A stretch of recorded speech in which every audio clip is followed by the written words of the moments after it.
जे मला यूट्यूबवर हागरेबाई बोलतात त्यांच्यासाठी खास हा व्हिडिओ आहे। तर कसं आहे, आमच्या विदर्भात कानी आता संडास बंद झाले, पण पहिले संडास होते, लोक हागत होते, तर तिथं ना डुकरं येत होते ते हागलेलं साफ करायला आणि ते खात होते, बरोबर। तर मी जर यूट्यूबवर हागून ठेवते तर जे लोक मला हागरेबाई म्हणत आहे ते लोक आहेत डुक्कर, बरोबर।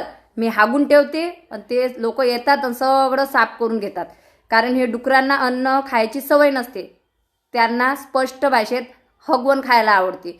म्हणून हे लोक उठले सुटले की हागरेबाई मी हागून ठेवतो आणि खात जातात। कसं वाटलं मग उत्तर सांगा बरं। आता जेव्हा जेव्हा तुम्ही हागरेबाई म्हणत जासाल तेव्हा तेव्हा तुमच्या तोंडात मी हागत जाणार, ओके। तर चला म्हणत राहा आता, बेस्ट ऑफ लक। हे आहे आमच्या विदर्भाच्या भाषेत उत्तर। आमच्या विदर्भकरांसोबत पंगा घ्यायचा नाही, बरोबर।